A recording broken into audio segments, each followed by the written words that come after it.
Хәйрлесез мөхтәрәм тамашачыларыбыз, сез татарлар тапшыруын карыйсыз. Без бөтен дөньяга сибелеп яшәүче милләттәшләребезнең тормышын, көн күрешен яктыртабыз.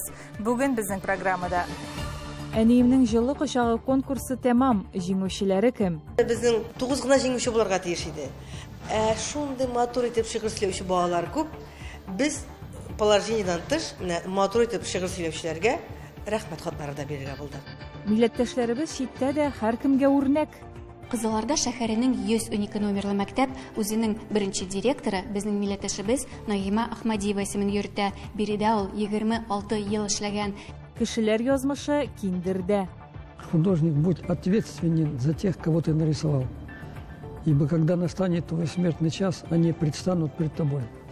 Кышкүл мәдәният йорты милләттәшләребезне берләштерә. Кайда бармасак та, кайда бы нитмәсәм дә, всегда только татар йырын гына, только татар йырын гына бара. Тапшыруыбыз ахырында тарихи ватан сәхифәсе.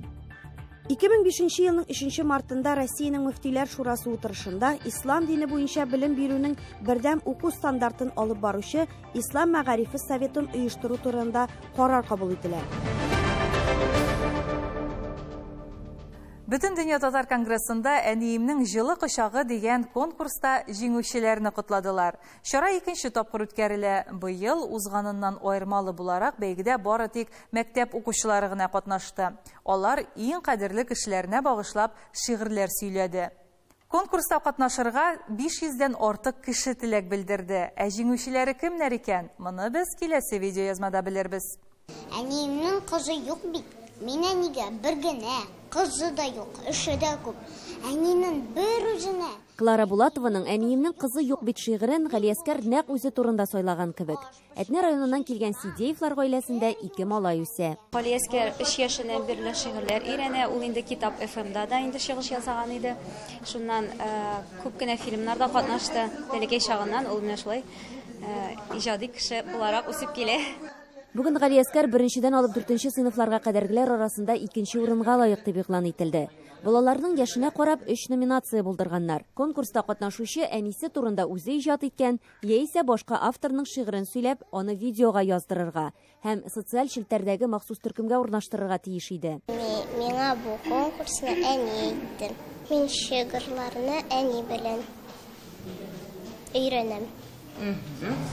Бигрәк тә нинди шигырьләр, кемнең шигырьләрен яратасың? Мәнәре Муса Җәлил, Мәнәре Сафина, Тукай. Без 4 яшьтән бу мондый чараларда, конкурсларда катнашырга тырышабыз. 2 кат Җәлил укуларында 3нче урын, 2нче урын алганыбыз бар. Быел май аенда инде без татар сүзе бәйгесендә 3нче урын тоже алдык. Безгә бу бик нык шатлыклы хәбәр. Чөнки без Урал татарлары, Уралда татар теле инде юк дип тә әйтергә була. Безнең гаиләнеке ничек дип әйтик, цель татар максат татар телен саклап калу. Безнең балаларыбыз татар телен белер өчен без катнашабыз шундый конкурсларда. Ана күңеле диңгез бар да сыя. Борчулар да, шатлык барсы да. Әниемнең җылы кочагы конкурсы иң күркәм, эчкерсез җылы бәйгеләрнең берседер мөгаен. Кадерле кешеләребезгә булган хөрмәтне, рәхмәт хисен тагын бер тапкыр белдерергә форсат. Бу конкурска бик теләп катнаштым. Мин өчен дигәндә әниләр алар иң бөек кеше, җирдә иң бөек кешеләрнең берсе. Минем шигырем инде әни иң бөек кеше дип атала торган булды. Ул шигырьдә ана кеше үзенең гомерен баласы өчен курбан итә. Мин бик теләп катнаштым. Без моңарчы инде төрле конкурсларда катнаштык. Мәсәлән, Җәлил укулары, татар сүзе, солдат альбомы. Бу конкурсларда да төрле урыннар булды. Менә бусында инде беренче урын булгач тагы да сөендерде. Конкурска видеоязмаларны Татарстанның барлык район шәһәрләреннән, шулай ук Чувашстан, Башкортстан республикалары, Ульяновский, Түбән Новгород, Төмән, Пенза, Свердловский, Омский, Оренбург, Самара өлкәләреннән һәм Кыргызстан республикасыннан җибәргәннәр. Мин бу конкурста беренче тапкыр катнашам, чөнки әниләр бәйрәме булгач, мин әниемә рәхмәтле сүзләр әйтәсем килгән иде. Роберт Минулин әнкәйне сайлап алмыйлар шигырьне мин сөйләдем. бу конкурста мин 3нче урын алдым. Бик күп эшләр килде. Бик матур шигырьләр сөйләделәр. Беләсезме, миңа нәрсәсе кызыклы булды? Бүтән шигырьләрдә бер төсле түгел. Менә шигырь сөйләүчеләр арасында Мәҗит Гафури иҗатында алганнар, Тукай иҗатында алганнар, Җәлил иҗатында алганнар. Менә бүгенге шагыйрьләрнең генә түгел. Элекке безнең классик шагыйрьләребезнең дә әсәрләре алынган. Катнашучылар күп төрле, күп кырлы, күп регионнардан. Безнең положение буенча 9 гына җиңүче булырга тиеш иде. Шундый матур итеп шигырь сөйләүче балалар күп. Без положениедән тыш, менә матур итеп шигырь сөйләүчеләргә рәхмәт хатлары да бирергә булдык. Бу көнне рәхмәт хатлары мөгаллимнәргә һәм гомумән балаларны конкурска әзерләүчеләргә дә тапшырылды. Татар теле гаиләдә саклана дибез. Шул ук вакытта мәктәп, гаилә белән укытучыларның бергәлектә эшләве дә зур роль уйный.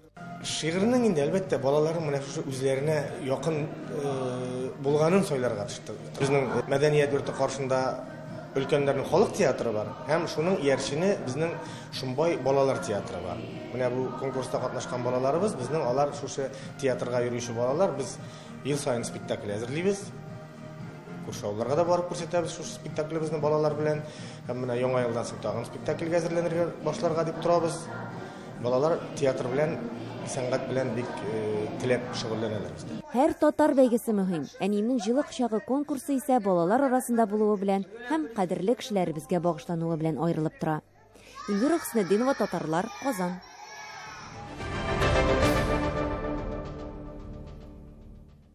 Казакстанда урнашкан мәктәпләрнең берсе милләттәшебез исемен йөртә. Нәгыймә Әхмәдиева Кызыларда шәһәренең 112нче мәктәбенең беренче директоры. Гомеренең 26 елын мәгариф өлкәсенә багышлый. Лаеклы ялга чыккач җирле татар үзәген ача. Быел белем учагына 70 ел. Шул уңайдан җирле татарлар бергә очрашып, хатирәләр барлады. Тулырак Әдилә Төхбәтова видео язмасында. Казакстанның ярак чиксез далларында урнашкан Кызыларда шәһәрендә татарлар күп түгел, 1000 ярымга гына якын. Шуңа да карамастан, алар арасында данлыклы, сәләтле кешеләр шактый. Биредә алар хөрмәтенә хәтта мәдәният һәм мәгариф объектлары да аталган. Кызыларда шәһәренең 112 номерлы мәктәп үзенең беренче директоры безнең милләттәшебез Наима Ахмадиева исемен йөртә. Биредә ул 26 ел эшләгән. Хәзерге укытучылар һәм кушчылар аның истәлеген хөрмәт итәләр.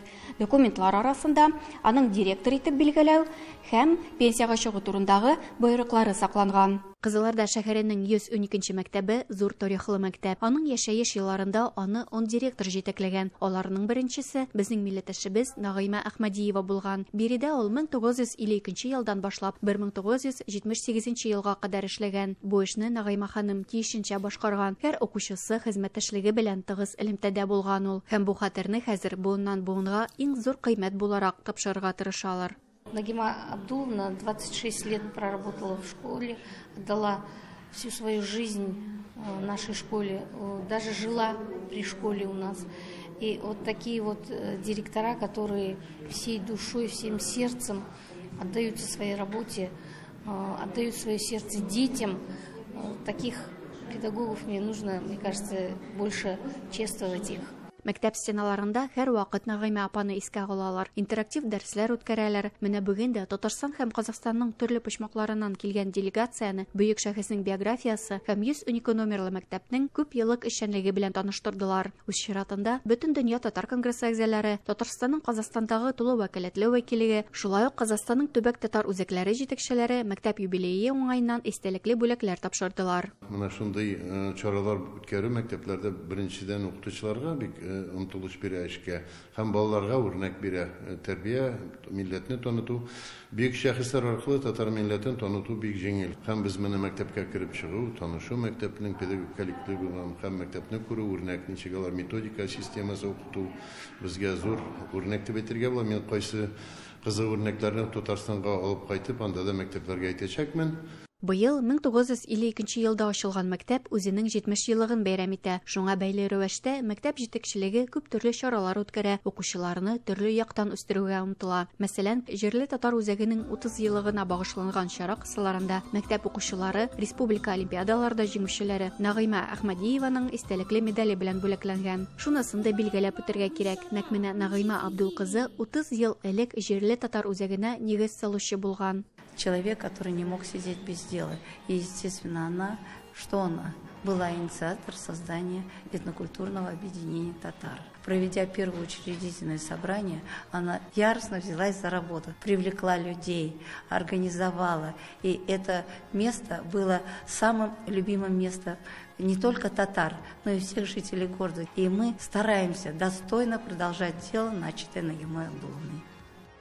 Әдилә Тухбатова, Татарлар Кызылорда шәһәре, Казахстан. Мөхтәрәм тамашачыларыбыз, сез татарлар тапшыруын карыйсыз. Программабызның икенче өлешендә кешеләр язмышы киндердә. Художник, будь ответственен за тех, кого ты нарисовал. Ибо когда настанет твой смертный час, они предстанут пред тобой. Кышкүл мәдәният йорты милләттәшләребезне берләштерә. Кайда бармасак та, кайда бен итмәсәм дә, всегда только татар йырын гына, только татар йырын гына бара. Тапшыруыбыз ахырында тарихи ватан сәхифәсе. 2005 елның 3 мартында Россиянең мөфтиләр шурасы утырышында ислам дине буенча белем бирүнең бердәм уку стандартын алып баручы Ислам мәгарифе советын оештыру турында карар кабул ителә. Кешеләр турында ул Пумала белән хикая итә. Персонажлары абстракт түгел, балачак хәтереннән. Зәйнулла Латфуллин иҗатын туган халкының ел язмасы дип атарга да буладыр. Рәсем сәнгатендә милли теманы киң чагылдырган Чиләбе өлкәсендә бердән-бер оста аның турында хезмәттәшләре. Иҗат стиле милли характерда булган Зәйнулла Латфуллин белән Гөлдар Хафизова очрашты. Если откровенно говорить, как на духу, в глубине души не считаю себя художником. Просто так пенсионер, любящий рисовать. Любитель рисования.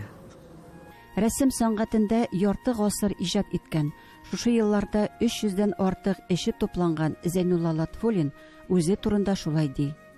Чиләбе сәүдә үзәгенең күргәзмәләр залында рәсем эшләре экспозициясе оештырылган. Бу аның инде 8нче шәхси күргәзмәсе. Авторның күңелгә үтеп керүче эшләр сериясе балачактан дип атала.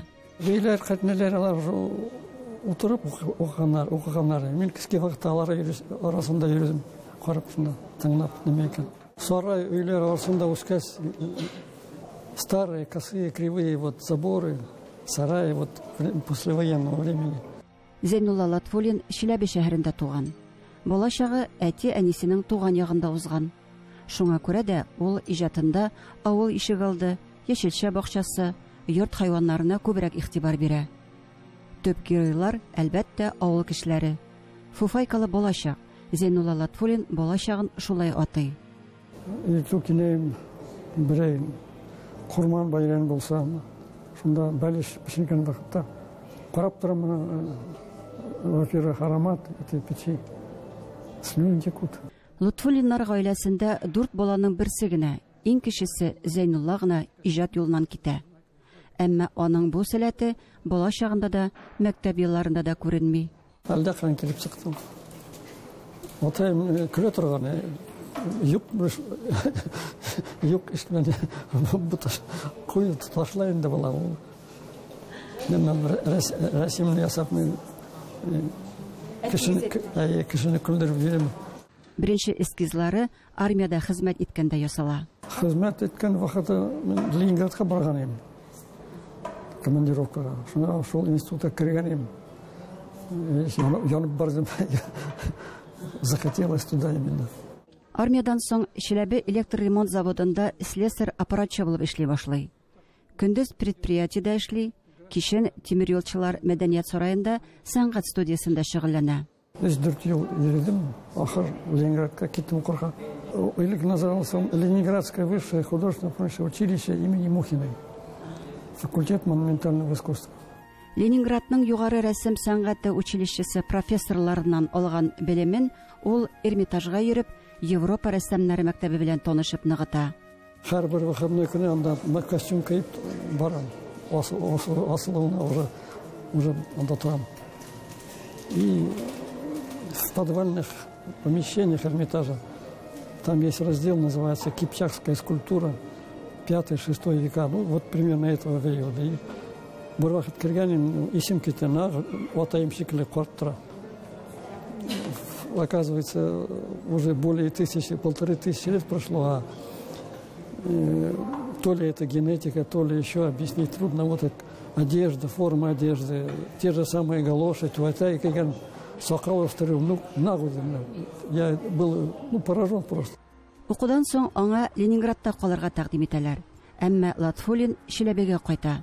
Монда аның гаиләсе, әти-әнисе.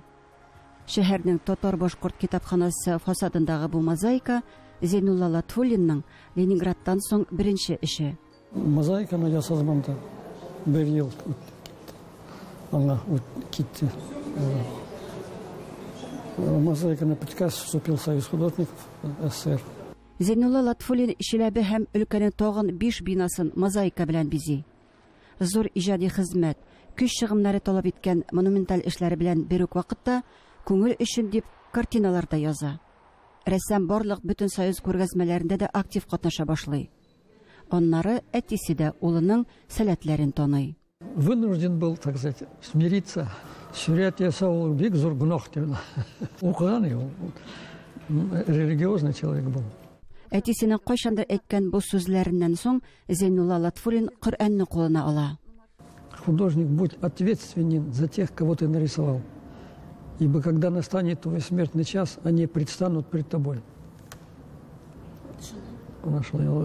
Буквально я наизусть выучил. Ярты гасыр иҗат тәҗрибәсе булган рәссам Зейнулла Латфуллинның мактаулы исемнәре юк.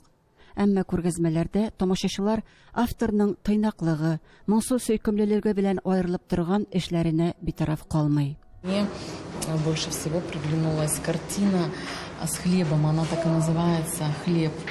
То есть сама картина выполнена в черно-белых тонах, а вот хлеб, он выделен цветом, то есть показывает значимость его во все времена. Это тоже как бы воспоминания о детских очередях. Хлебные очереди были в 50-х годах. Иртук, сагат, 4-5 рубль куалар в магазине. Подъем, бегом. Надо же очередь занять. И кабулка берет регионары беркула. Работы очень красивые.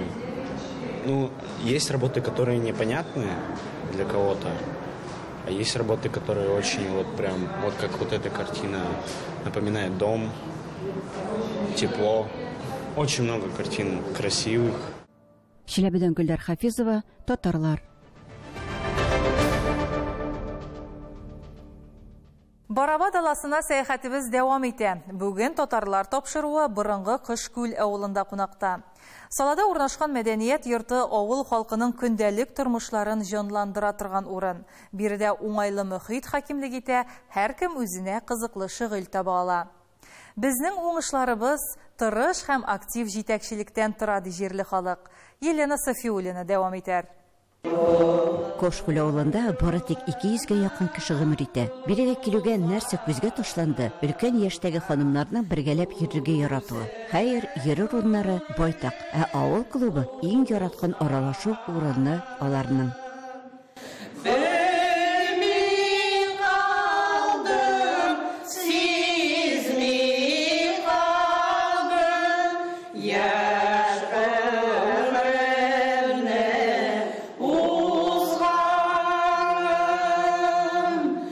Раньше колхоз булган юк, мәчет булган монда.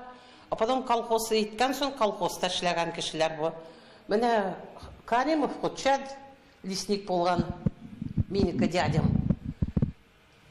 Гумеров, Абдрашитов, Ибрагимов, менә Миргали тоже абыйлар. Алар колхозны күтәргәннәр. Разия ханым биредә 2005 елдан бирле эшли. Үзе ул Кошкүлдә 4 яшьтән яши. Тумышы белән Татарстаннан, Саба районының Түбән Шытсу авылыннан. 2007 елда создавайтым дуэт миләшләр. Без Казахстанга, Семипалатинскига барып килдек, Новосибирскига, Тобольский, Чаны районы, Барабин, Куйбышевта. Төрле призовые места алдык инде, грамоталар, дипломы. Ну, кайда бармасак та, кайда нитмәсәм дә, мин нинди урыс празднигымы анда, не праздник, всегда только татар йөргән, только татар. Ярыңан апар, потому что татар теле, татар жыры, мұңлы бит жыр. Аны бит яратып жырлайсың.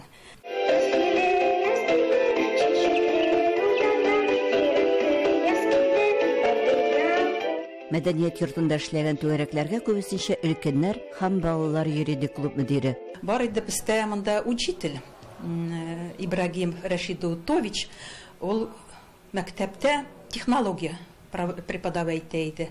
Вот ул безгә менә монда бик матур агыштан эшләп бөтенесен калдырды. Это вся его заслуга, бик уста иде. Хәзер, конечно, ул күчеп киткән. Балаларны өйрәтте. Разияның һәм аның белән бергә эшләүчеләрнең иҗади почеркында чагылыш тапкан сыйфат яңгырышларга ачык булу. Күптән түгел алар Ак калфак хатын-кызлар оешмасы сафларына кушылды. Бу клуб авылның тормышында бик огромное значение әйтим инде уйныйм. Бу клубка киләләр и балалар, и мынди кешеләр, и әбиләр, и бабайлар. Алар принимает участие, художественной самодеятельности, үзләре дә выступайтлар. Әмді хәзер внуклары да килә монда бөтенесе дәген. Бик яраталар. Бүгенге вазгыятьтә мәдәният йортлары күп функциональ үзәкләр ролендә башкара. Клуб хезмәткәрләре спецоперация барган якларга гуманитарий ярдәм җибәрүдә дә актив катнашалар. Мәктәпләр, мәдәният йортлары, мәчетләр яшәгәндә авылларыбызның да киләчәге өметле. Новосибирск өлкәсенең Кошкүл авылыннан Елена Софиуллина, татарлар. Тапшыруыбызны тарихи ватан сәхифәсе белән дәвам иттерәбез. 21 гасыр башында илебездә исламдагы төрле агымнар белән көрәшү дәвам итә. Хакимият тә традицион исламны күтәрү юнәлешендә эш алып бара башлый. Сүз Зөһрә Фатиховага.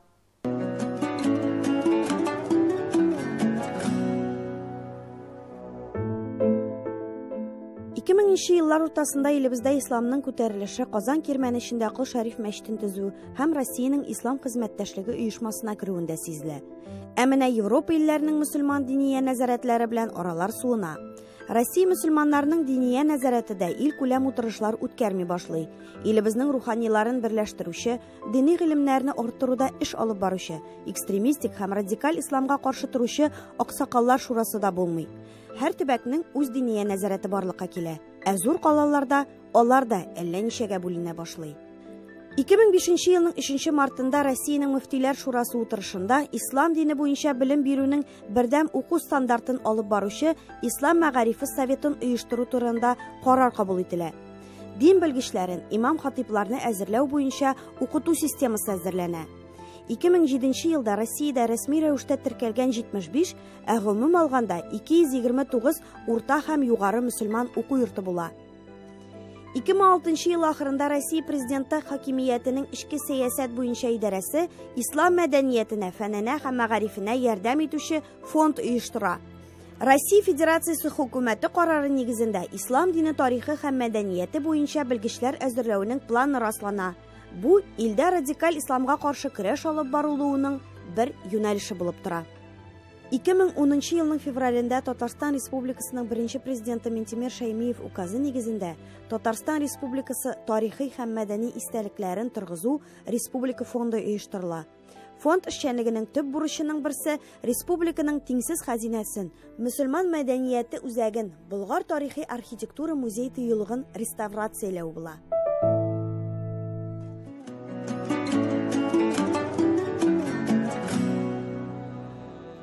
Тапшыруыбызны Феликс Мортазин шигырь юллары белән төгәллибез. Күп милләтләр бергә тату яши, бергә бәйләп язмыш юлларын, бергә гасырларга илтә милләт данын, туган ил данын. Сау булыгыз.